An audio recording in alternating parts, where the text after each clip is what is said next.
Olá, boa noite para você. Seja bem-vindo ao Jornal da Record. Estado de São Paulo quase dobra casos da variante Delta do coronavírus. Justiça nega salvo-conduto para manifestantes circularem por Brasília. Governo autoriza a contratação de usinas térmicas para garantir os reservatórios das hidrelétricas.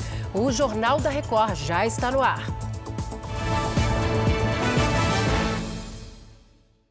Oferecimento Next, o banco digital que faz acontecer.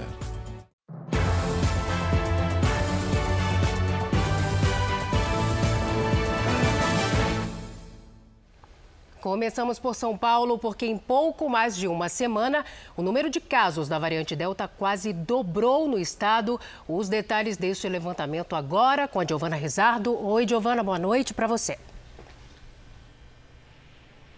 Boa noite, Salsi. Boa noite a todos. Esse novo balanço da Secretaria Estadual de Saúde preocupa porque a variante Delta é considerada uma variante de atenção, ou seja, há possibilidade de maior risco, de aumento no risco de transmissão e também de infecções graves pela Covid-19.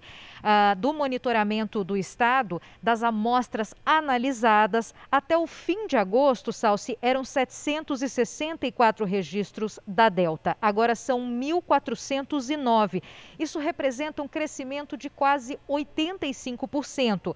Um quinto do estado já tem casos confirmados da variante Delta e as cidades que concentram o maior número de casos são São Paulo, com mais de 800 registros da doença, da variante Delta, aliás, depois Itapevi, Jaguariúna, Osasco, na Grande São Paulo e também Praia Grande, no litoral paulista. A Secretaria Estadual de Educação disse que no mês de agosto houve mais de 1.700 casos prováveis de coronavírus na rede estadual de ensino, a maioria deles em alunos e depois em funcionários. Salsi. Obrigada, Giovana, pelas informações.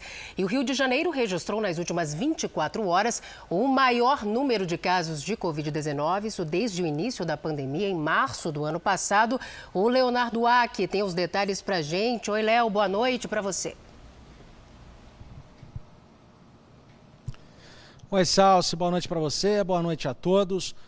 Olha, foram 17.736 novas confirmações nesta quinta-feira. O recorde anterior tinha sido registrado há um mês, no dia 7 de agosto, quando 12.400 casos foram notificados. A Secretaria Estadual de Saúde justificou que os dados são relativos a casos represados em semanas anteriores e que não refletem a situação de apenas um dia e que os casos não foram extraídos anteriormente devido a uma atualização no sistema ISUS do Ministério da Saúde. Agora, também nesta quinta, morreram 191 pessoas de Covid-19 no estado. Neste momento, a taxa de ocupação de leitos é de 42% nas enfermarias e 62% nas UTIs. Salsi. Obrigada, Léo. O Superior Tribunal de Justiça negou o pedido de livre acesso de manifestantes e ambulantes à região central de Brasília. Vamos até a capital falar com o Matheus Scavazini. Matheus, boa noite para você. Por que eles fizeram esse pedido ao STJ, Matheus?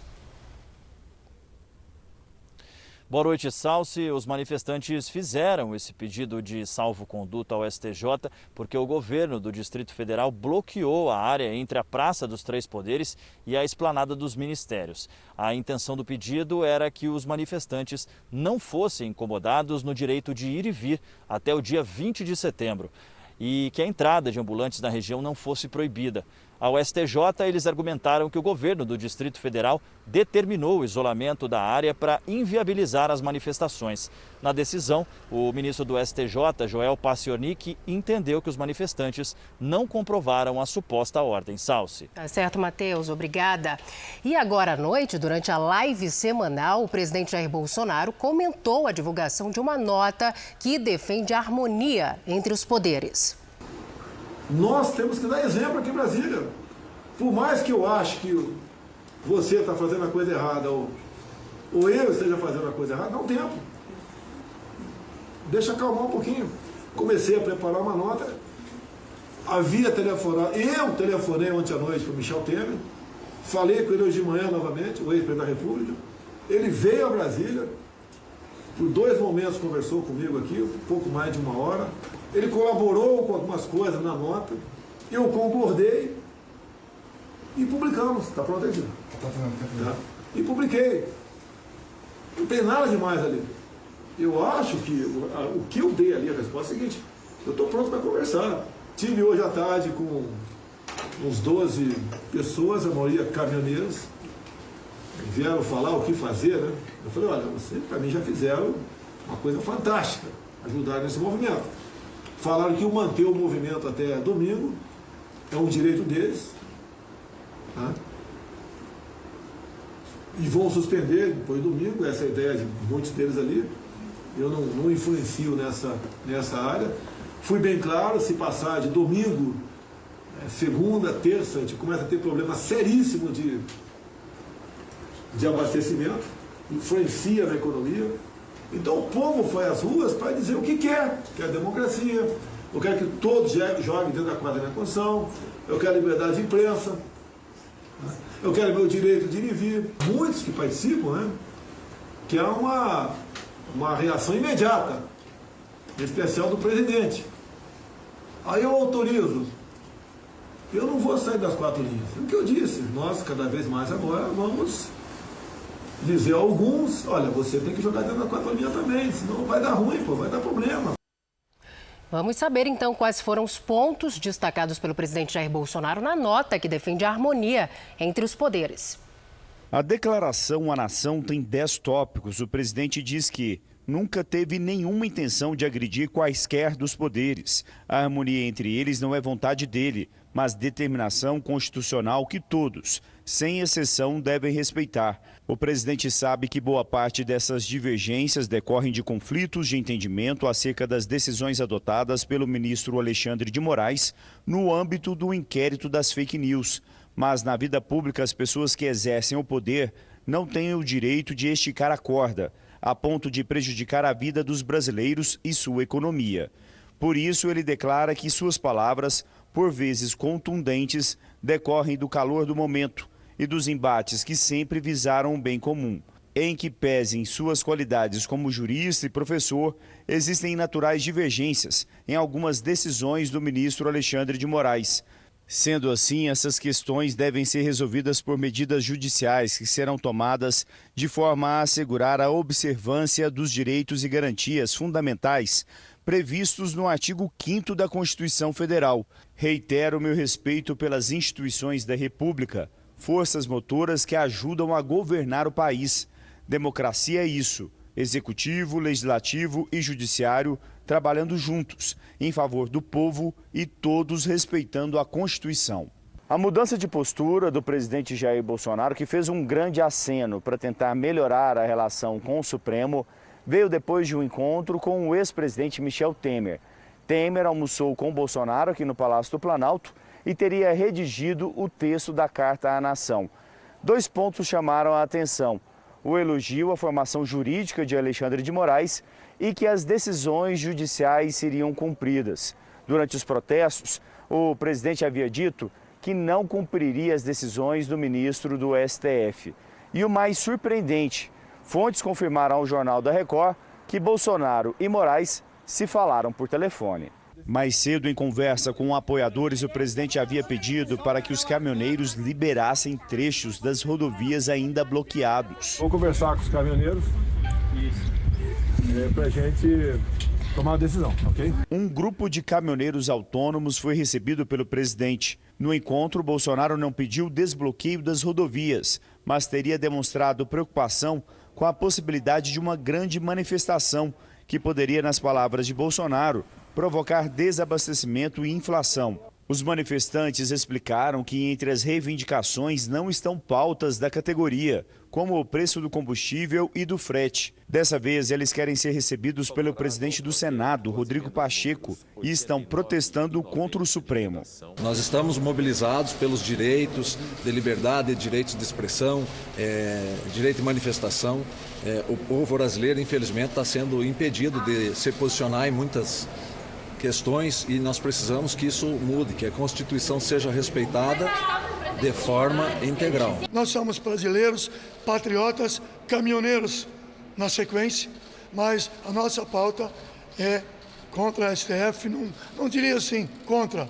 Nós queremos que todas as forças, todos os poderes políticos trabalhem dentro da Constituição. Os caminhoneiros ainda pediram um habeas corpus para um dos líderes do movimento. Zé Trovão está foragido desde a semana passada e estaria no México. Tô de novo tendo que fugir.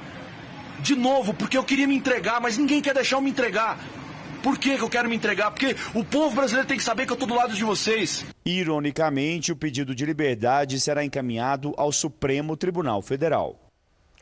O presidente do Tribunal Superior Eleitoral, ministro Luiz Roberto Barroso, respondeu ao discurso do presidente Jair Bolsonaro. Foi durante a primeira sessão do tribunal, depois das manifestações de 7 de setembro. O ministro disse que a democracia enfrenta um momento delicado, reafirmou que as urnas eletrônicas são seguras e respondeu ao que chamou de mentiras ditas sobre o processo eleitoral brasileiro. O presidente da República repetiu incessantemente que teria havido fraude na eleição na qual ele se elegeu.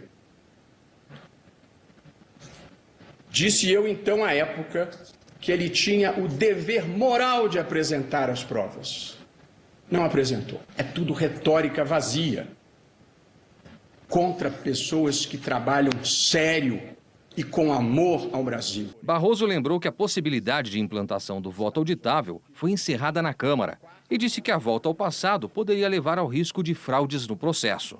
Hoje em dia, salvo os fanáticos, que são cegos pelo radicalismo, e os mercenários, que são cegos pela monetização da mentira, todas as pessoas de bem sabem que não houve fraude e quem é o farsante nessa história. Barroso falou ainda que, para legitimar mentiras sobre os tribunais superiores, mídias sociais são usadas para inflamar as pessoas e desvalorizar instituições. O ministro recebeu o apoio do vice-procurador-geral eleitoral, Paulo Gonet, que afirmou manifestar a solidariedade de todos os integrantes do Ministério Público Eleitoral. Depois do discurso, Barroso anunciou a composição da Comissão de Transparência das Eleições. A comissão foi idealizada pelo próprio Barroso e deverá acompanhar cada etapa do processo de preparação das eleições do ano que vem. Entre os integrantes está o general de divisão do Exército, Heber Garcia Portela, indicado pelo ministro da Defesa, Walter Braga Neto. Agora a gente atualiza em que pé está a paralisação dos caminhoneiros que bloquearam diversas rodovias pelo país. A gente conversa com o Luiz Casoni. Luiz, como é que está a situação aí em Minas Gerais? Boa noite para você. Oi, Salsi, boa noite para você. Segundo a Polícia Rodoviária Federal, o único ponto de manifestação aqui no estado neste momento é na BR-040, na cidade de João Pinheiro, região noroeste de Minas. Os caminhoneiros estão parados no acostamento e o fluxo segue normalmente. Durante o dia, houve manifestações e pontos de bloqueio por todo o estado. Agora há pouco, o Ministério da Infraestrutura informou que existem concentrações de caminhoneiros em rodovias federais de 10 estados. A categoria negocia para liberar a esplanada dos ministérios na manhã desta sexta. O policiamento em toda a região segue reforçado. Salsi. Obrigada, Luiz. O governo federal aprovou nesta quinta-feira a contratação de usinas térmicas para ajudar na recuperação das hidrelétricas. Voltamos a conversar agora com o Matheus Escavazini, direto de Brasília, que tem mais detalhes para a gente. Oi, Matheus. Salsi, de acordo com o Ministério de Minas e Energia, a contratação valerá entre 2022 e 2025. O governo ainda não informou como será o procedimento e nem o volume de contratações, mas o receio é que as contas de luz possam ficar ainda mais altas, já que esse modelo de energia é mais caro do que as fontes renováveis. Os reservatórios das hidrelétricas do Sudeste e Centro-Oeste estão com 19,5% da capacidade energética e devem terminar setembro com cerca de 15,5%. Salsi. Obrigada, Matheus. Boa noite para você. E olha, apesar da chuva sobre o Pantanal nas últimas horas, os focos de incêndio ainda preocupam as equipes de combate. O repórter William Franco está na região pantaneira de Aquidauana. Ele tem mais informações para a gente. Oi, William. Oi, Salsi, boa noite. Pois é, a chuva ajudou a amenizar a situação das queimadas aqui no Pantanal de Mato Grosso do Sul, mas ainda há incêndio em vegetação sendo monitorado pelos bombeiros e brigadistas do IBAMA. Esta semana, a região do Pantanal enfrentou temperatura na casa dos 40 graus. O forte calor e as rajadas de vento fizeram o fogo avançar principalmente no município de Corumbá. Só na região do Forte Coimbra, os bombeiros somaram quase 380 quilômetros de área queimada. E esse fogo, Salsi, segundo os bombeiros, pode ter sido criminoso e iniciado dentro de uma propriedade particular. A Polícia Militar Ambiental está na área queimada para apurar a causa do fogo. Salsi. Incêndio criminoso, que tristeza. Obrigada, William. O Ministério Público de Pernambuco abriu uma investigação para apurar a falta de salva-vidas nas praias de Fernando de Noronha. A Priscila Assis tem as informações para a gente. Priscila, boa noite. Boa noite, Salsi. O pedido de investigação sobre a falta de salva-vidas foi feito nesta quinta-feira, um dia depois da morte de um turista de Curitiba. A vítima tinha 45 anos e nadava na Praia da Cacimba quando se afogou. Ele chegou a ser resgatado da água pelos moradores, mas não resistiu. Além dessa falta de profissionais para prestar socorro, o Ministério Público de Pernambuco também quer saber sobre a ausência de placas. Em alguns locais, não há avisos sobre o risco de banho de mar ou a presença de animais, como, por exemplo, os tubarões. O Corpo de Bombeiros tem um grupamento em Fernando de Noronha, mas os militares não estão em todas as praias da região. Salsi. Preocupante, né? Obrigada, Priscila. Nos destaques internacionais, o governo francês cobrou o Reino Unido sobre o compromisso de garantir a chegada dos imigrantes que tentam cruzar o Canal da Mancha. Quem traz os detalhes para a gente é a correspondente Ana Paula Gomes. Essa foi a resposta do ministro do Interior da França depois que o governo britânico aprovou planos para recusar a chegada de embarcações pelo Canal da Mancha e também devolver esses barcos para a costa francesa. Essa região faz a ligação entre os dois países e esse fluxo migratório provocou um impasse. A França acusa o Reino Unido de chantagem e de desrespeitar as leis do direito marítimo. Segundo os britânicos, cerca de 13 mil pessoas chegaram ao país pelo canal de forma irregular só este ano. Vale lembrar que a pandemia aumentou e muito o tráfico de imigrantes em todo o mundo. De Lisboa, Ana Paula Gomes. Já o governo americano anunciou um novo decreto para obrigar a população americana a se vacinar contra o coronavírus. De acordo com a nova regra, empresas com mais de 100 pessoas terão que imunizar os funcionários e testá-los regularmente. O objetivo é acelerar o ritmo de vacinação e conter a disseminação da variante Delta no país. Os Estados Unidos têm 53% da população totalmente vacinada. A cidade americana de Los Angeles aprovou nesta quinta-feira a vacinação obrigatória contra a Covid-19 para os estudantes. Com isso, todos os alunos maiores de 12 anos devem tomar a primeira dose até 21 de novembro. De acordo com autoridades, a ação é necessária para controlar as infecções entre os alunos no período de retorno às salas de aula. Cerca de 600 mil estudantes estão matriculados em escolas públicas de Los Angeles. Em Israel, mais de 145 mil crianças estão em quarentena porque foram diagnosticadas com coronavírus. Quem traz os detalhes para a gente é a correspondente Bianca Zanini. Os casos aumentaram desde a reabertura das escolas em todo o país há 9 dias. Ao total, mais de 100 mil crianças em idade escolar estão isoladas após terem mantido contato com um paciente infectado. Israel registrou uma queda de cerca de 20% no número de novos pacientes diários em estado grave. As autoridades esperam que a terceira dose da vacina diminua ainda mais o número de infecções e hospitalizações. De Tel Aviv, Bianca Zanini. O governo do Japão anunciou nesta quinta-feira a prorrogação do estado de emergência em Tóquio e outras regiões do país. Vamos ao vivo agora conversar com a correspondente Silvia Kikuchi. Silvia, boa tarde para você por aí. Até quando vale essa medida? Olá, boa noite, Salsi. A declaração de emergência deve continuar em vigor até o dia 30 de setembro. A medida afeta cerca de 80% da população em 21 das 47 províncias do país. O primeiro-ministro do Japão, Yoshihide Suga, afirmou que, embora o número de casos de coronavírus esteja caindo, ainda há muitos pacientes em estado grave nos hospitais. Suga também anunciou um plano de flexibilização das restrições que vai começar em caráter experimental no próximo mês. A extensão da medida vai acontecer durante o período de transição do governo. Yoshihide Suga já anunciou que não vai concorrer à reeleição no dia 29 deste mês, o que abre caminho para um sucessor. Salsi. Tá certo, Silvia. Muito obrigada pelas suas informações. Esta edição do Jornal da Record termina aqui. Outras informações no Fala Brasil às 8h30 da manhã. Você fica agora com o Fala que eu te escuto. Uma ótima noite para você. Cuide-se. Tchau.